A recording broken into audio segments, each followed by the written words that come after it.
여러분, 우리 코로나 시대에 우리 한국교회를 보십시오. 코로나가 처음 일어났을 때 우리 고신대학 같은 이런 대학원의 교수들조차도 전염병이 오면은 예배 안 드려도 된다, 이렇게 발표를 했어요. 왜? 정부가 무서워서, 겁나서. 그리고 뭐 똑똑하다는 이런 서울에 있는 이런 목사들은 뭐 불 꺼진 교회가 더 좋다, 이웃을 사랑해야지 무슨 교회를 가느냐, 이렇게 이야기를 했는데, 시간이 지나고 보니까 이웃 사랑은 고사하고 한국 교회만 1만 개가 없어지고 150만 명 성도들이 다 사라졌어요. 이웃사랑 이웃사랑 이렇게 하다가 자기 집안 식구들 다 죽은 것을 모르고,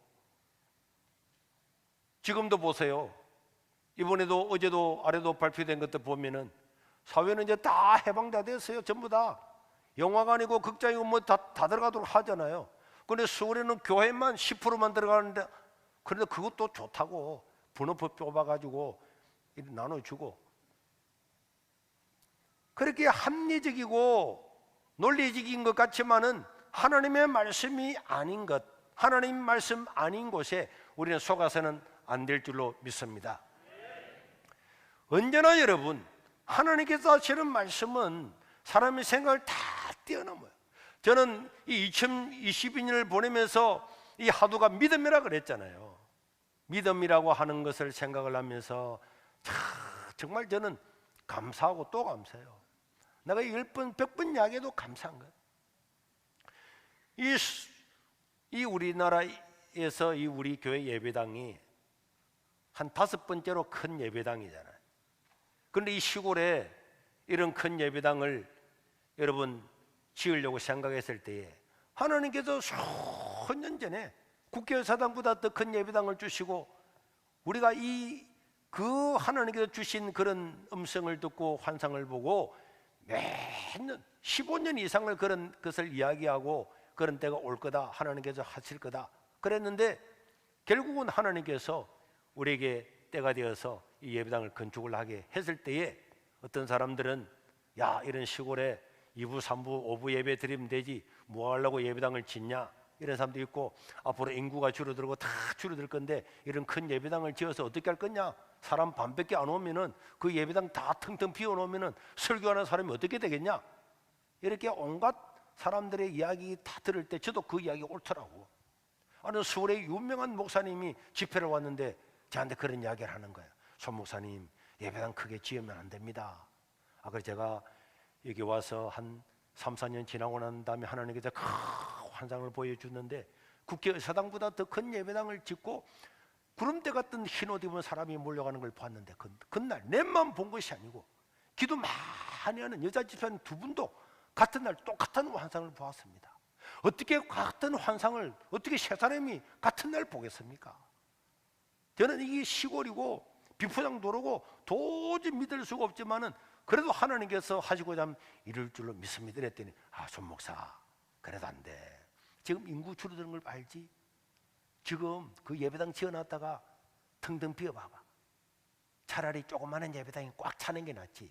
예배당 크기는 그럼 설교도 못해, 지으면 안 돼 할 때 내가 안 짓고 싶은 마음이 싹 들더라고. 그래도 정신을 바짝 차리고, 아니지, 하나님 다 뜻이실 거야. 그래도 우리가 당위에서 결정하고 이 예배당을 건축을 했잖아요.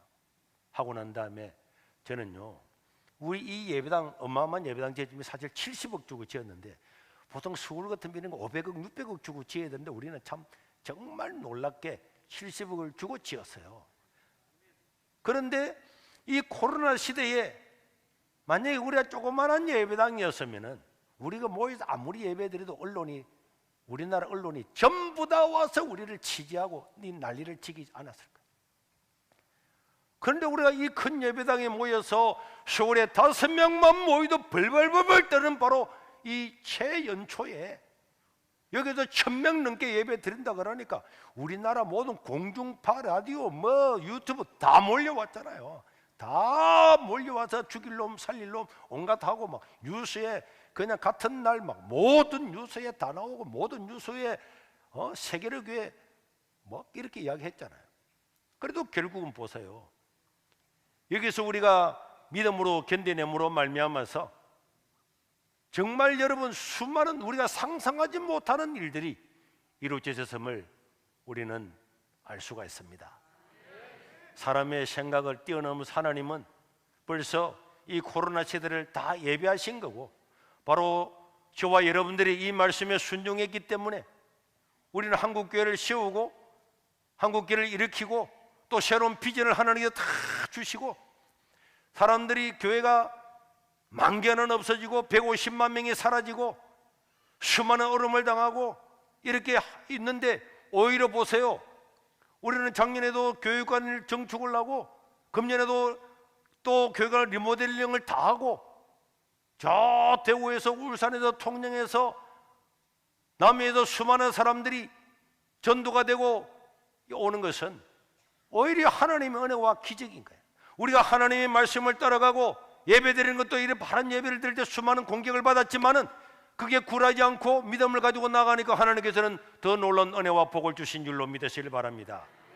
제가 아래도 서울에 가서 기자회견을 하고 내려오는데 어느 목사님이 그러더라고요. 목사님, 야, 우리 예자인에서 조사를 해보니까 전국에서 예배드린다고 교회가 폐쇄되고 그래도 예배를 드렸던 교회들은요, 전부 다 코로나 시대에 다 부흥을 했대요. 그런데 겁나서 벌벌 떨고 사람들의 논리, 사람들의 생각, 들려오는 이야기에 우리의 믿음을 포기한 그런 교회들만 지금 더 어렵다고 이야기하잖아요. 이번에도 제가 서울에서 10,000명 모이는 예배당에도 99명 들어가면서 99명 번호 뽑아주고 하는 걸 보면서 왜 그러느냐, 다 들고 일어나라, 저 밖에 안 가봐라, 찻집에 가봐라. 99명이 뭐야? 커피숍 하나에도 99명 넘게 들어있는데 무슨 소리 하느냐. 제가 이번에 가덕도에도 아래도 제가 가봤잖아요. 100명도 넘는 사람이 그 커피숍에 다 있더라고. 그런데 10,000명, 2,000명 들어오는 예배당에 뭐 99명, 그래도 말하지 못, 다 일어나라, 들고 일어나라. 그런데 한편으로는 그래, 안 하고 싶으면 알아서 해라 그러냐, 이렇게 하고 싶은 마음도 들어요. 우리가 하나님이 주신 믿음을 가지고 우리가 오늘 찬양도 불렀잖아요. 예수 우리 왕이여. 우리 하나님은 우리의 왕인 줄로 믿습니다. 우리는 주의 백성, 우리는 주님의 백성, 그의 종들이잖아요. 그러면 하나님 말씀을 따라 살아야죠. 아브라함은 그 들려오는 소리들을 거부하고 하나님께서 말씀하신 그 약속의 말씀을 붙들고 가나안 땅으로 출발하게 되는데요. 그런데 아브라함의 아버지 데라나, 아브라함의 동생, 이런 사람들, 형제들은 우리는 못 가, 하나님 땅에서 못 가, 사람들 말 안 들어서 가면 죽는다니까. 그게 가나안 땅의 6 족속들, 와, 그거 안 돼, 못 살아. 우리 양들 이 비옥한 땅을 버리고 그 항무지로 어떻게 가라고 하는 거야? 우리 안 갈 거야. 여러분, 이 데라나 다른 사람들, 다른 가족들은 아무리 머리를 붙들고 생각하고 머리를 굴려도 답이 안 나오는 것, 답이 안 나오는 것. 그래서 아브라함 가면 안 돼, 가면 안 돼. 그러나 여러분, 데라나의 사람들은 결국은 안 갔죠. 믿음이라고 하는 것은요, 하나님의 말씀을 붙들고 그냥 가는, 순종하는 거지. 내 머리를 아무리 굴려도, 1000년을 굴려도 내 머리 그냥 내 머리예요. IQ 100밖에 안 된 내 머리. 이사야서 6장 9절에 보면은 하나님 이사야를 보내면서 뭐라 그랬습니까? 여호와께서 이사야에게 이르시되 가서 이 백성이 이르기를 내가 듣기는 들어도 깨닫지 못할 것이고 보기는 보아도 알지 못할 거다. 하나님께서 말씀하시면 순종하는 사람에게는 하나님 다 알려주고 보여주지만은 머리 굴리고 안 가고 있는 사람은요, 말하고 해도 알지도 못하고 깨닫지도 못한다고 이야기를 했습니다. 그래서 믿음은요, 결단입니다. 따라합시다. 믿음은 결단이다. 여러분, 우리가 세상을 다 압니까? 세상을 다 모른다 그랬잖아요. 지난주에도 제가 말씀드렸잖아요. 새 한 마리도, 새는요, 저 북쪽에서 겨울이 오면 벌써 남쪽으로 다 날아간다니까요. 다 안다니까요. 저 이 가덕도에서 출발했던 대구들은요, 고기 대구, 저 태평양 동안에 4년 5년 동안 돌아다니다가 때가 되면 이 가덕도로 온다니까. GPS도 안 달았는데도 다 자기 돌아와요. 여러분 이해할 수 있습니까? 이해 못하잖아요. 못하지만은 이 의장 수입에서는 이 대구 새끼들 알을 까가지고 막 수백만 마리를 방류한다니까. 돌아올 줄 알고. 그거 어떻게 믿어요? 그런 건 다 믿잖아요.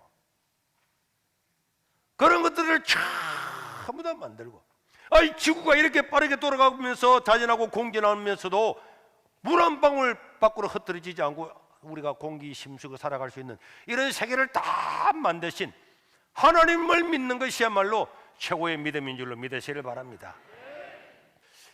2021년 내일 모레 위드 코로나가 온다 그러는데 우리는 위드 코로나 오기 전부터 믿음으로 살았고 앞으로도 살아가야 되고 내 인생길은 앞으로 어떻게 될까? 우리는 다 모릅니다. 아무도 모릅니다. 그러나 여러분 믿음은 결단해야 되는 거예요. 아, 내가 오늘 내가 믿음으로 살아야지. 내가 한 가지라도 내 삶에서 한 가지라도 내가 믿음의 발걸음을 내디뎌야 되겠다. 하나님을 신뢰하고 내가 기도해야지. 내가 이웃을 도와야지. 내가 성도를 위해서 헌신해야지. 내가 봉사원 해봐야지. 그동안 다 떼먹고 살았는데 내가 하나님께 헌금을 드려서 이웃도 돕고 복음도 전하고 해봐야지. 내가 우리 구역에서 내가 구역장으로 한번 멋지게 헌신해봐야지. 예수 믿는 사람이 어떻게 믿는 걸 한번 보여줘야지. 이렇게 믿어야 되잖아요. 오늘 여러분 주보에도 보니까 한 구역이 나왔잖아요. 내가 몇 명이 세우면 30명이더라고. 코로나 시대에 다른 데는 다 죽는다 샀는데 우리는 구역 하나가 30명, 50명 되는 구역도 있다니까. 그런 자부심을 가지고 내가 어려울 때에 어떻게 내가 신앙생활을 하는가 그런 것들을 한번 보여줘야 되는 거예요. 저는요 뭐 위대한 사람은 아니지만은 그래도 내가 믿음으로 살아야지 하면서 지금까지 한 발전 돌아오니까 아, 이 시골에 김해 농공 졸업해가지고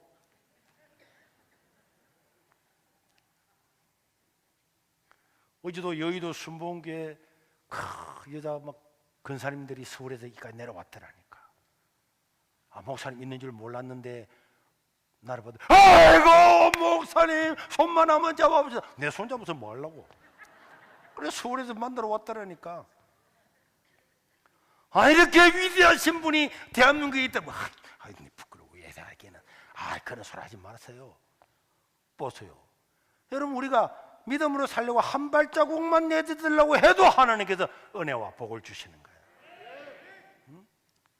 하나님이 부족함이 없도록 다 만들어 주십니다. 우리 인생에도 이 코로나 시대는 물론이고 내 앞으로 살아가는 인생에도 야 내가 믿음으로 살아야지, 믿음으로 화이팅해야지, 승리해야지 이렇게 살아갈 수 있기를 주의 이름으로 축원합니다.